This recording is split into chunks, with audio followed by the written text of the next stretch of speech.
Crawford joins us now. We know there will be a press conference this afternoon, but we're still waiting on that time. That's right, still waiting, and probably we'll get it momentarily. But this ends a 2-year period with more losses than any 2-year period in Louisville basketball history. He lost 54 games in 2 years. The worst previous 2 years was 33, which gives you some perspective. Longtime U of L fans have been hurting for a while as far as the basketball program goes. I think the question probably on their minds now is, who's next, what's next, and is it going to be good this time? Well, and yeah, those are all great questions, and my answer right now is I don't even know if U of L knows who's next. I think we know that they would like to go after and land Scott Drew from Baylor University. He's won a national championship. He is a name coach. He would make you an instant national story. He's built back a program at Baylor that had a worse scandal than Louisville's ever had. So he can do those things, but whether they can land him, make him one of the highest paid coaches in the game, I don't know. Behind him, there's a lot of names, and could be any one of a half dozen probably. Is this U of L head coaching job really appealing to any coaches, you think? I think it is, because there is a huge fan base. It's dormant right now. There've only been 5,000–6,000 people. The final number this year is just over 6,000 a game of scanned tickets in the KFC Yum Center for men's basketball. But it's a huge fan base. There is money. There's NIL support, which is the lifeblood now of recruiting. It's how players are paid. So I think it will be an attractive job, because you can be a national name very quickly if you get it going. We've got to give Payne some credit. He did say this was more than a 2-year rebuild. He also said it wasn't just him that had to make it happen, right? Yeah, no, he needed support, and he did have a problem with support, but not from the fans and not from the university. There were a lot of people within the world of basketball, NBA basketball, college basketball. He had a lot of friends who he has leaned on through his career, who, when he got here, for whatever reason, friends at Nike who couldn't deliver recruits, friends in the AAU circuit, friends around the game who just weren't able to help him get his team and his organization up to speed. And you don't have a lot of time anymore in college basketball. 2 years is a lot longer time than it used to be, because you can flip an entire roster in 1 year. And how does this work with his contract? He was getting paid a lot of money to try to bring and turn this program around, and it didn't work. So where does that money stand? They will pay him the rest of it. That's what happens when you fire somebody. We think it's going to be an $8 million buyout. He's already made a little more than $6 million. It's $14.7 million is what Louisville, by my calculations, will have paid him for these 2 years. That's $1.225 million per win, if you like to add that up. Wow. You've been covering Louisville for a long time.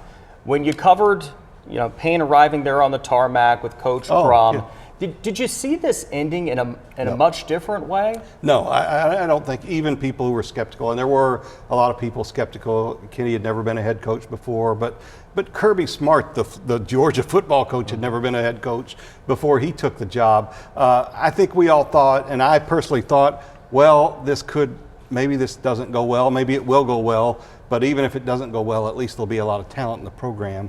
The game has changed so much that players don't have to stay even if you get talent. I don't think anybody saw the program at the depths to where it's been the last 2 years, losing exhibition games to Division II teams and 30 double-digit losses in a 2-year span. It's unheard of here. And the news conference has now been scheduled for 3 o'clock. We just learned that. What do you think people can expect from that news conference today? Well, I think we're going to hear a couple things from Josh Hurd that we haven't heard before. We're going to hear him talk about his experience over the last couple of years and what he thinks went wrong with this. We're going to probably get to hear him talk about the process of deciding on Kenny Payne, and we're going to get to hear, hopefully, him lay out what he's looking for in the next coach, because now the clock is on him. And if this hire doesn't go right, it puts his position at Louisville, I think, in jeopardy. That's how important it is. Yeah, and I mean, really, we need to see instant success pretty much, right, for Josh Hurd? Yeah, I think so. I mean, depending on who you bring in, it's going to be, the expectations change, but it cannot. You don't have more than a 1-2 year window. We know that.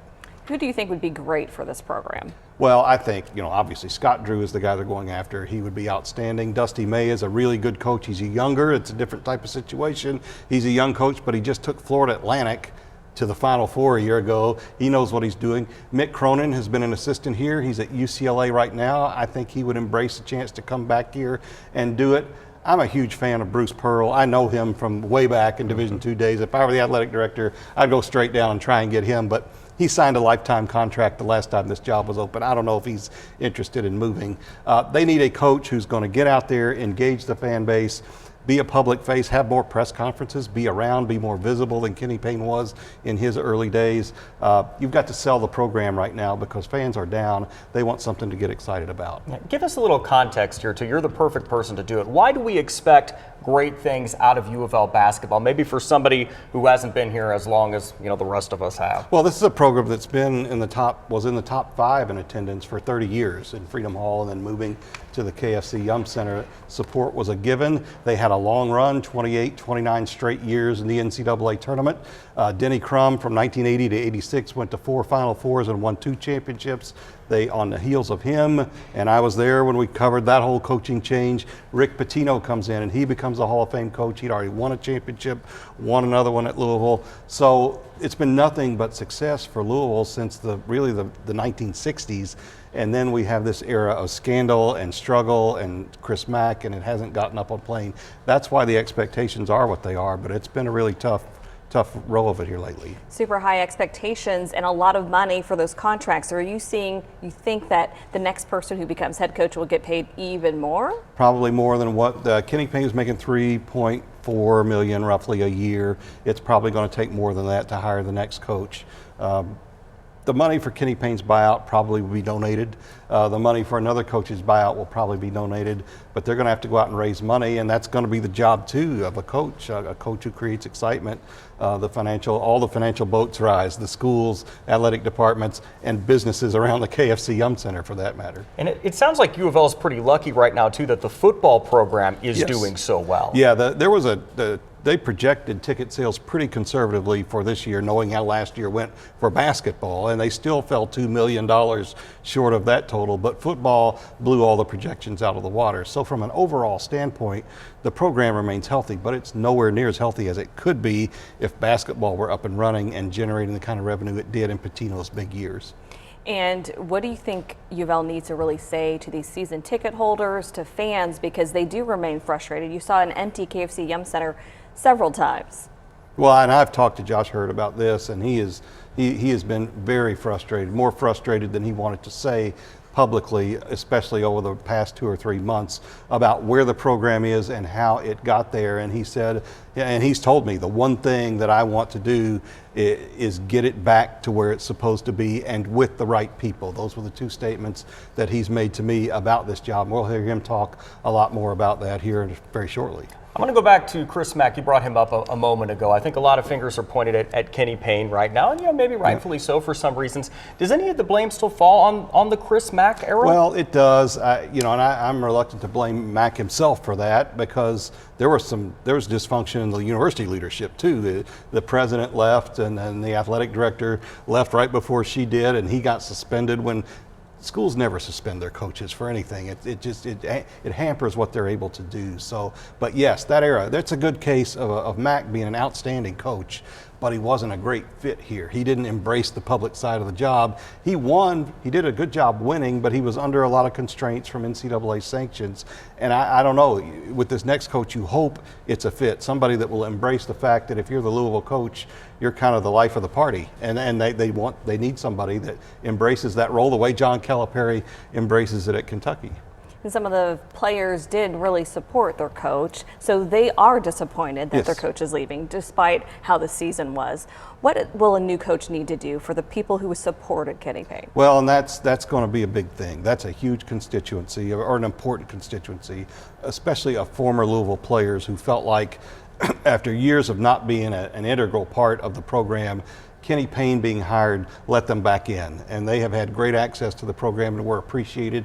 Chris Mack did a lot of that kind of outreach too. The next coach will want to do the same thing. He'll want to reach out to that group, but there's going to have to be a time of healing, and I don't know if it'll ever be completely healed, because this has been a very rough time for a lot of people that supported Kenny Payne coming in, and that's a part of this story, is how that community and how that group reacts, and how kind of the factions that happen when you lose come back together. And usually the best thing for that is to win a lot of basketball games. Student athletes looked at the University of Louisville's program for a long time as a place to go, right? Yes. As a destination, really.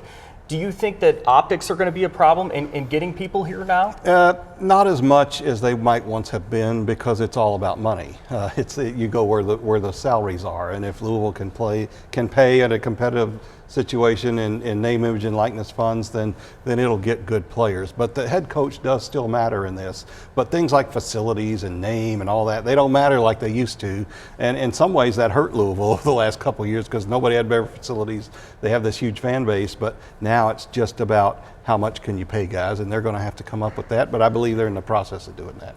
And let's talk about timing. So you have to find a new head coach. What would be the ideal timing? Well, you're somewhat hindered if you're looking at a really competitive college coach, because the NCAA tournament starts next week, and you're not going to be able to hire anybody until that coach is finished. So if it is a guy like Scott Drew, if he's going to consider an offer from Louisville, you might have a couple-week wait in there. He might have a long run in the NCAA tournament. Same for Dusty May. That could be, if it's somebody like Mick Cronin, who's not going to make the tournament this year, could be shorter.